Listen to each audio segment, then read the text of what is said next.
what does business transformation mean at Terracon? And then how do you align like the existing internal processes, the data, and the strategy today to actually support scalable AI adoption within the company? Part of it is sitting down at first and really understanding what are the foundational elements that are critical to your success. So as we look at Terracon, so process is king. After process is data. Those two items, as we've developed, right, we're 7,800 employees, almost 200 offices. And I would say that we have allowed those. Is your AEC firm ready for AI?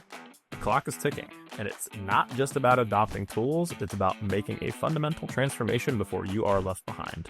In this episode of the AEC AI and Tech Strategy Podcast, we're joined by David Harwood, PE, P.Eng, and Senior Vice President of Business Transformation at Terracon, to discuss how data, process, and governance form the foundation of sustainable AI adoption. We'll speak about how to align strategy with data-driven decisions, balance innovation with governance, and build a workforce culture that can scale with AI. If you're navigating digital transformation in the AEC space, this conversation will help you lead with confidence and clarity. Before we jump in, I want to tell you about our AEC PM Connect event. Built for project managers who want to improve project delivery, communication, and leadership through practical sessions and tools. These events provide an avenue to connect with leading PMs in the industry. Visit aecpmconnect.com and register today. We currently have events in Kansas City and New Jersey, with more coming. I hope to see you there. I would also like to recognize one of our sponsors for the event, Track3D. Track3D is transforming construction monitoring with AI-first reality intelligence platform that integrates advanced AI with reality captured data to provide an unprecedented overview of project monitoring. Track3D ensures that every detail is tracked, progress is monitored, significantly reducing costly reworks and delays. To learn more, visit track3d.ai.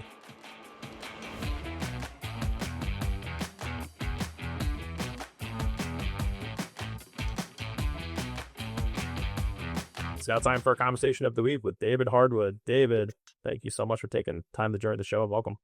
Absolutely. Appreciate the opportunity to be here. Absolutely. And I know David will be sitting down in detail in a couple months here in Kansas City, but it's also good to be able to have a kind of a longer format one-on-one. So we'll get kicked off with one of my favorite questions that we do on each interview, which is, can you share a little bit about yourself and the journey that led you to your current role as a Senior VP of Business Transformation at Terracon? Yeah, so probably not the traditional role that most people would have taken. I started my career as a land surveyor out in California in a family-owned business, and started to go to school, and was working full-time, going to school, could not find a program that fit doing the things I wanted to do, wound up in geotechnical engineering, couldn't work for family anymore. And lo and behold, a few years into my career, I wound up with an opportunity at Terracon in Colorado, and took that. I was in our Colorado Springs market for a few years. I still think back fondly, my first day at Terracon, it was 1 degree outside. I just moved from Southern California, so that was a bit of a shock. And my boss said, I have good news and bad news. The good news is you have a job. The bad news is the rest of the department has gone on to other career opportunities. You're the only one here. Good luck. And that was my introduction, and had some great mentors along the way who really helped me to understand the business of geotechnical engineering. And then from working with my stepdad in surveying for so long, I understood the client side. And so very quickly, we began to build a fairly robust department. Wound up going to University of Colorado Springs to get an MBA. And when I finished that, Terracon provided me an opportunity to start one of our first business sector programs in transportation. So I focused on alt delivery transportation, design, build, predominantly some public-private partnership projects. And over the course of the next, about 10 years, took on several other of those. And during that time, had the opportunity to start participating in more of our senior leadership in the organization, working on strategic plans at the company level. And out of that, one of the things that I noticed was we were really struggling with how we priced work. It was very variable, and that variability really created some challenges in terms of being able to achieve our objectives as an employee owned company. And so I asked if I could work on that a little bit, put together a pilot of what a pricing solution might look like. And that was right before COVID. I actually got kicked loose to start building that in January of 2020. COVID came right on its heels, and we took about a year to build that out. And that made such an impact on the organization in terms of consistency and accountability in terms of pricing, that they started to really transition my role. Are there other areas that you think you could have some impact on? And eventually wound up in business transformation. And then in the past few months have taken on all of our data, AI, governance, and OpEx type solutions. So really been an interesting journey, not very traditional. I'm not an IT guy, right? So you started off in surveying, right?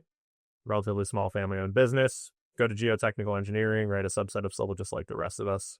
Find this opportunity at Terracon, make what sounds like a pretty significant company-wide impact, and then some business leader says, hey, maybe we shouldn't have David doing traditional engineering, right? Maybe there's a role for him that involves some form of innovation, business transformation, where he could have a similar impact like he did on this pricing project. And I think that's how it goes for a lot of us, right? Because these positions don't just exist. You don't see someone, hiring for an innovation engineer or a business transformation leader, right? They're just this new type of position that kind of just comes as a result of just doing innovative things, right? Yeah, exactly. And I can speak to that myself, but just based on my own experiences, but I'm actually interested to hear more about what you do, David. So you're working at this intersection of advanced technology, data, and market opportunity, right? Like you were telling me earlier before we started recording, David's down a podcast called Postcards from the Island, right? Because he's out here on an island thinking a little bit further ahead of everybody else. So that being said, right, you're sending these postcards back to your people because you're thinking a little bit farther out there. What does business transformation mean at Terracon? And then how do you align like the existing internal processes, the data, and the strategy today to actually support scalable AI adoption within the company?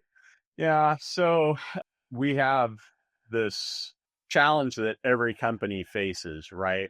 When you talk about transforming your business, you still have a business to run, and you really can't get in the way of what that business does. And so you have to get a little creative in terms of how can I start to implement appropriate change in the organization that has limited impact and moves the organization towards whatever the objective is. So, part of it is sitting down at first and really understanding what are the foundational elements that are critical to your success. So from an AI perspective, as we look at Terracon, so process is king. After process is data. And those two items we have been, as we've developed, right? We're 7,800 employees, almost 200 offices. And I would say that we have allowed those offices a lot of autonomy in terms of how they develop and how they deliver their business, right? They're tailored to their markets and to their client. That's a key to our success. So you have to be careful about tweaking that. And so really started on looking at what can we do from a data perspective. That was really the first thing. And for us, some of that was just get a handle on what we have, right? We had so many different systems and data structures. They're well managed within the silo they're in. But when you start looking at the enterprise as a whole, they're very disconnected. The language or the taxonomy that's used across these different systems is wildly different. The synonym and homonym issue, I have perhaps a whole little soapbox on synonyms and homonyms in data and the challenges that that creates for the organization. And so we started with a data governance team that is literally just getting a handle on cataloging everything we have, building a glossary, attaching that to an agreed upon taxonomy. And that was step one. At the same time, we had difficulty with where our content was going. Something as simple as where do you file your documents? What does your content retention policy look like in the organization? What are you doing about your emails? There's a lot of information in these things. And so that started with content management. And we used to have office-based servers, and everybody had what they called their O drive, which was a spot on the office server to keep whatever files they wanted. They had their C drive on their machine. We had our shared office drive where all the project information was supposed to go, but some of that was there, some of it was other places. And we built a content management solution on a SharePoint backbone. We're an M365 shop. And so getting that in there and being able to make that transition was really key. What we didn't necessarily realize, and we got really lucky with, I believe, because when we turned on content management live for the company on January 1, it was a non-event for the organization. And part of that had to do with they were struggling. As we've grown, we have multiple offices collaborating, and our office-based server solution was really difficult for sharing resources. And all of a sudden, we gave them a much easier way to do that. They were already used to using OneDrive from Microsoft. And so when we turned that on, it became a non-issue. But now we had structure. We had some rules that were in there from a content perspective. And with those pieces in place, now we were able to start looking at, okay, well, what can you do with Copilot? Now that you have all of your project content together, how does that work? SharePoint agent, how are we able to use those within these project sites, particularly for larger projects?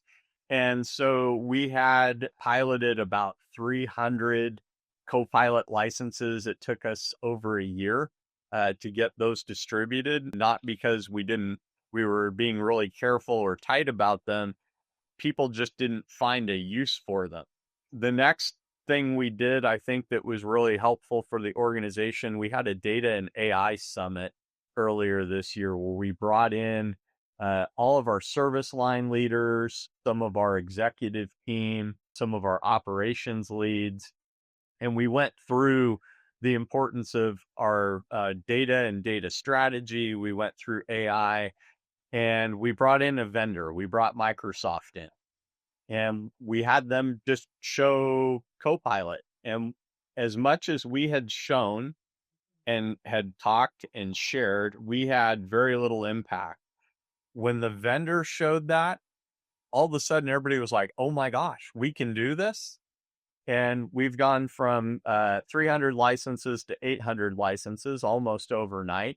Every day people are sending me new, hey, this is how I used Copilot today. It saved me, an hour here, and I can get it to do this all the time. Those things are exciting. And now we've created that forum for people to be able to share those experiences and really engage with how AI can help to support them. And I would put that in that personal productivity, right? This is really that no code, low code.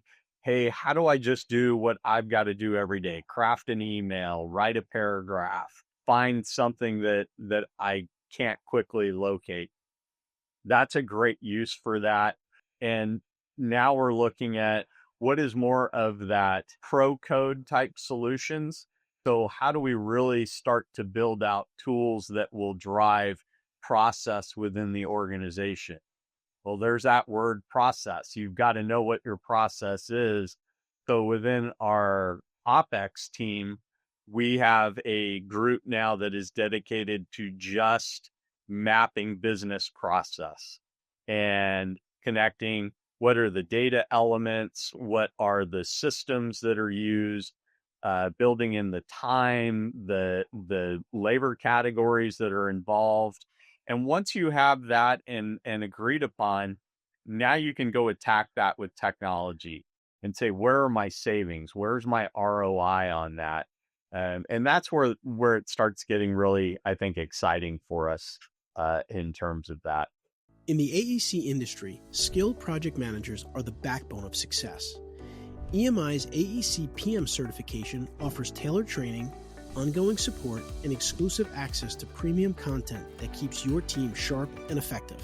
From foundational training to advanced leadership tools, set your team apart with certified growth. Learn more at aecpm.com. That's aecpm.com. And that was really well said, because I think, right, you had mentioned one process to data. And are there any examples of important process changes you guys have had to make or planning to make as part of this whole digital transformation? Yeah, so part of the connectivity in the organization is, and I'm looking predominantly at our operations side. So we have an ERP replacement going on right now.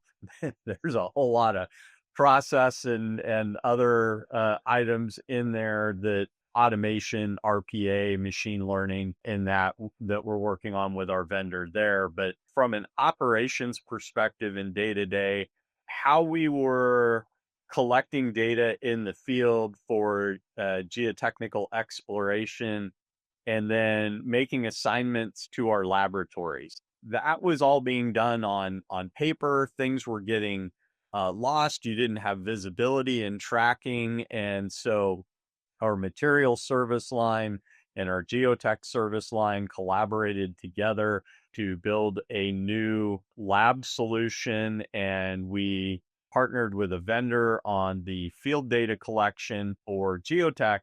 But that integration allowed us all of a sudden to standardize that process. And now, you're able to look at putting an AI agent on data quality. So as the data is coming in, is it within the expected range of values or the area that you're in for the depositional environment you're in? And to be able to provide that in real time back to the field for validation. So we're looking at what some of that looks like.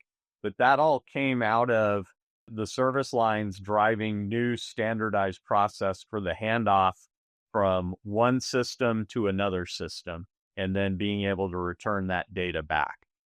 Which really gets to the point, right? Because if you like to call it like a solution in search of a problem, if you've already developed some shiny tool and there's no business use case, well, but in your guys' case, right, you're going and saying, like, okay, you're going to operations folks and this team that maps out business process and says, like, what are the bottlenecks? What are the gaps? What are the problems? Then you're going to build something to actually solve a real problem, instead of, hey, here's this nth piece of tech I found that looks really interesting. How do we use it? Exactly.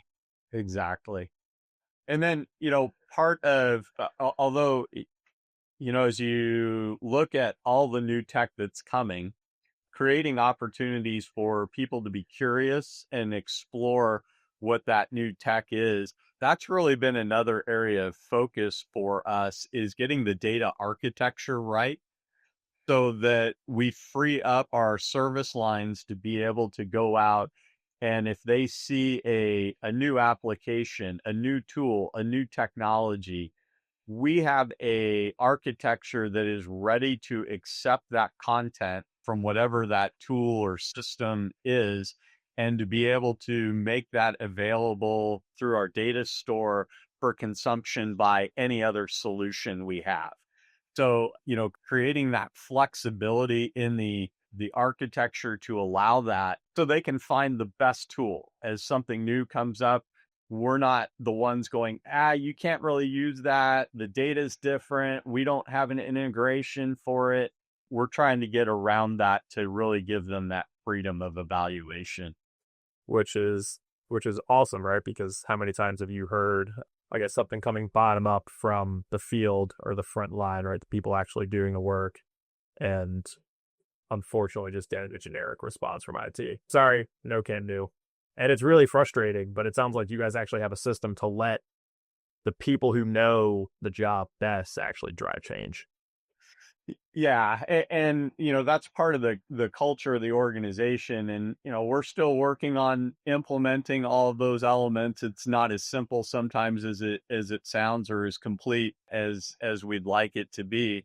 But, if we look historically at where positive change has come from the organization, it does come from those people who are closest to the work. And that's you learn that in your first business class, right? The people who are closest to the work generally know what's wrong and how to fix it. And you really need to listen and create an opportunity for them to share and to experiment. And we're hoping that what we've done will create that opportunity. And to the audience, right? If you're an individual contributor, this is literally, I would say, the golden era, right? Because now you can, like David mentioned, right? Low code, no code. You can start to come up with, pretty readily proof of concepts. Maybe it's not going to be a tool that functions enterprise wide, but it has never been simpler to actually get your point across in a way that somebody can understand intuitively. Which is really exciting. But David, you mentioned one process, two data. So now let's talk about data. What role does data governance play in building an AI-ready organization? And where have you seen the biggest challenges and opportunities for firms who are looking to get it right? Yeah, so data is the foundation. I think the way I explain it in most of my presentations is carbon is the basis of all life as we know it, right? There may be silicone-based life forms on some other planet in some other universe, but all life as we know it today is based on carbon. Everything that we know about AI and machine learning and process automation really comes down to data. Data is that foundational element that allows all of that to function. And so it is absolutely critical that you have governance in place that allows you to have quality data and valid data. So this ability to make sure that the data you're bringing in is fit for use, and that from a technical standpoint, whatever you're trying to use it for is within the expected range of values for what you're doing. So where we've struggled with this, I think where most companies struggle is, we all want to get our job done quickly. We ask for 1,000 pieces of information. You go to register a project, you want to know 100 pieces of information about that project. Well, if I'm a PM, I don't have time for that. I need a project number that I can charge my time to, and I want to go execute. And so you start thinking about, how can I build these processes to leverage AI to help support that individual in gathering that information? Most of what we're asking for is readily available if we are looking at perhaps the proposal they've written. We know what the services are. We know what the service lines are. We know who the client is. We see that off of the contract because, heaven forbid the proposal and the contract have different addressees on them, right? And that's why you start getting into multiple clients and we joke about, I will use Walmart, is it Walmart one word? Is it Walmart with a hyphen? Is it Walmart with a space? Right. And so you just have little things like that, addresses, other parties. Most of that information is out there. How can we help support that? And how can we take a lot of that responsibility from our PM and shift it to maybe marketing, where they really do have investment in being able to find that. Using the tools that we develop and deploy to reinforce good data process governance. So if you use the pricing tool for pricing your project, which I say if, it's really the only way to price a project in our system, and you've done that, you've made the process such that you can't get the data into the accounting system without using this tool.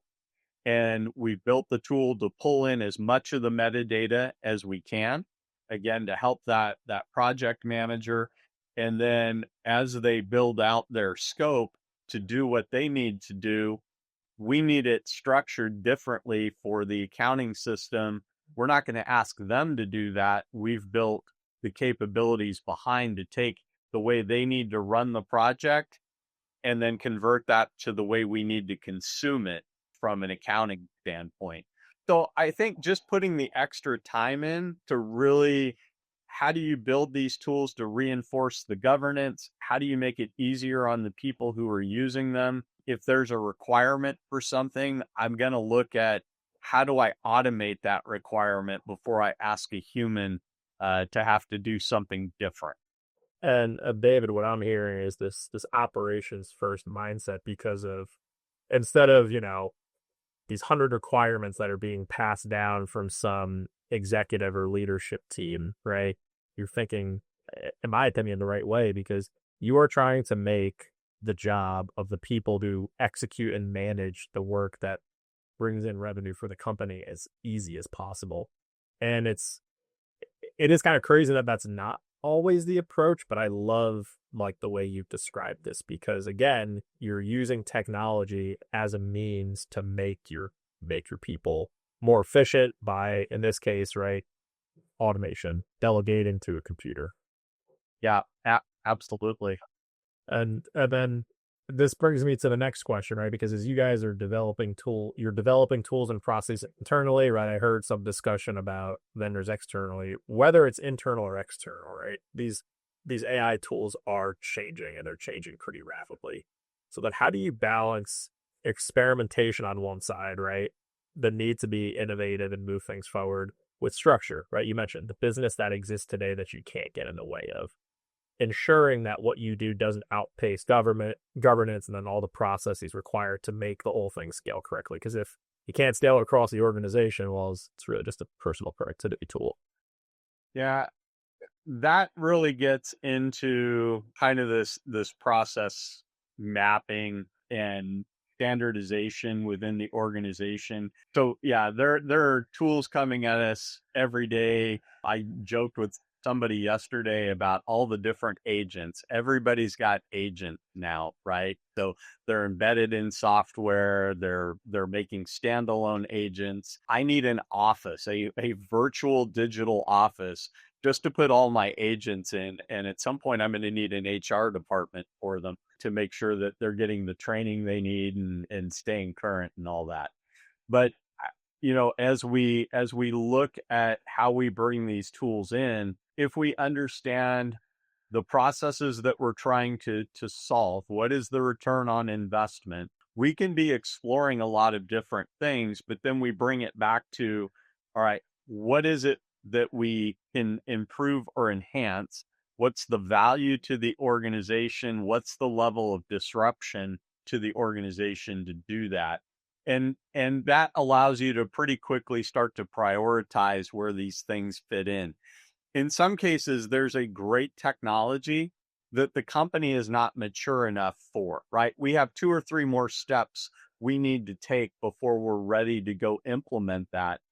But if we understand what that is and what the future capabilities might be, that will shape the way we implement those 2 or 3 steps now to get us closer to that reality. So, here we are today, we're talking about AI and agents and tools, and we're building that in 5, 7, 10 years, quantum computing becomes a commercialized reality. And so we're starting to look at what does that mean for the way we deliver our services, and what should we be doing now in terms of deploying and implementing AI within process that and our data collection and repository, things we may not be able to do anything with or have a business case for today, that tomorrow with that quantum computing coming will really give us that ability to take that next step. So you're always trying to look a little further out in front and make sure that what you do today has meaningful advancement for what comes tomorrow.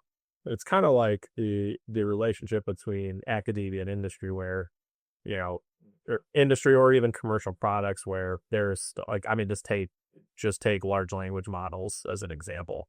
I mean, if you look at what OpenAI did, you know, with their first model, right? There's a reason their first model didn't take off like, you know, ChatGPT did in November of 2022. There were advances in compute, access to computers, mobile devices, etc., that made it really easy for people to just pick the thing up and start using it.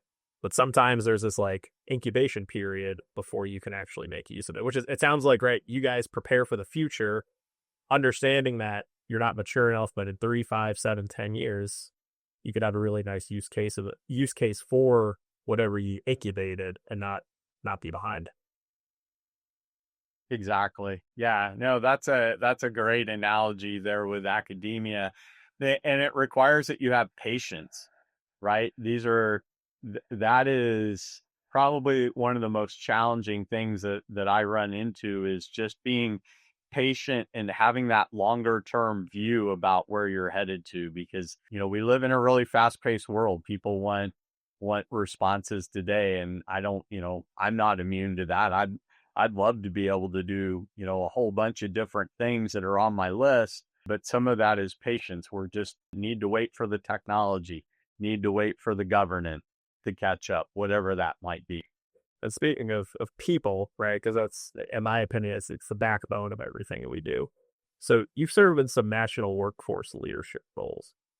A topic of discussion is like, it's great if your CIO, CTO, innovation lead knows about all this stuff, but what about just the regular employee, right? So how does workforce readiness and organizational culture factor in building an environment that supports AI transformation? Because we all can't be experts in this. Yeah, I'll talk about Terracon and then maybe more broadly on workforce. I think for us, one of our core values is curiosity, and that value really, from a workforce readiness perspective, being willing to go in, experiment with something to learn from it, instead of putting up a blockade when somebody approaches with a new way of doing things or a different order of having something done, to be curious and to understand the why behind it and be a part of the process. So for us, that's really key. Yeah, we love people who, you know, on the weekends and their spare time, they've got technology hobbies that brings them with a little different viewpoint that they bring in. But for the most part, it's really about curiosity. In the more global sense of workforce, we are looking at programs here in the state of Kansas, workforce readiness certification, which includes this technology and data awareness. So they have backgrounds in how to use technology. We take it for granted that, you know, everybody knows how to use M365 tools. Well, the reality is most people know how to use them just well enough to do what they have to do. And maybe that's not very efficient. So working to make sure that common business tools that our constituents have a good understanding of how to use those, that they have an understanding of what some of the terms around AI mean and how those tools are used in business. And, you know, part of that other readiness is the social, emotional, and mental components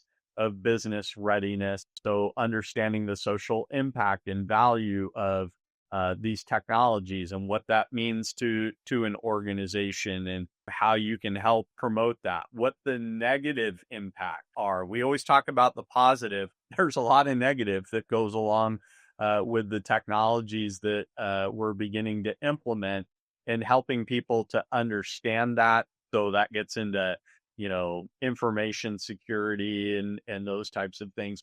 So those are permeating into our statewide strategic plans around workforce readiness. They're being talked about at the national level through workforce organizations like the National Governors Association and others. So I think we're on a good path that way. And I believe for the most part, our primary education, so K through 12, post-secondary education, they are really understanding the importance of reinforcing these skills in our youth as they're coming up. And that will be incredibly helpful. I think there's more of the I say vendors loosely, the Amazons, the Microsofts, the Googles, they have some good programs, but I think there's an opportunity for them to be more engaged on the workforce side and within the educational realm to really help prepare people who are adaptable and able to use the technology, not that we have today, but what's coming tomorrow. That's a good point, David, where you talk about these major players in the artificial intelligence space. And I know, for example, one of them, just because of the demand that's placed on infrastructure because of data centers, partners, I think, with it's one of the maybe like an electrical trade organization, for as an example, for workforce development, trying to get more people in the door because they realize as great as AI is, right, we still hadn't got to the point where we, obviously, and then the discussion becomes, can you replace these people? Do you want to replace these people? But they're investing money in the future of these individuals in the trades, and maybe there's an equivalent from the office side as well. Yeah, you made an interesting point that maybe wouldn't have come up just talking about the energy consumption for all these tools, right? And we see these huge data centers and co-located power generation, whether that's renewable, gas, nuclear. I know they're talking about that. One of the things that we are looking at routinely now is, as we develop AI solutions, are there things that we can be doing to reduce the energy consumption associated with the AI process? So, we were looking at an example where we have all of our projects and we're extracting content out for project capsules and resumes and things like that. If you're going back and you're constantly hitting all of this trove of data each time you want to do, say, a resume or a project capsule, that's fairly energy intensive relative to, can you pull that information out one time and stage that in a data store where that can be consumed without the AI running at a much lower environmental cost. And I think there are some real opportunities for us to partner with our sustainability teams to include them in that process development to understand how are we more environmentally friendly with the way we implement AI. Absolutely. David, as we close, it's been, a pleasure getting to know more about you, Terracon, and then kind of all the initiatives that you're driving at the company. But any final piece of advice you'd like to share with AEC leaders that are preparing their firms for what we think is going to be this future that AI is going to play a really big part of? Yeah, I think you're not as far behind as you feel you are. That AI really, I think, will allow even the smallest firms to take advantage of technology in terms of advancing their core services, and spending time focusing on the personal productivity before you start to, while you're getting your enterprise governance in place. That's a great way to get early success that's meaningful to the organization. Absolutely. And I completely agree. And if you're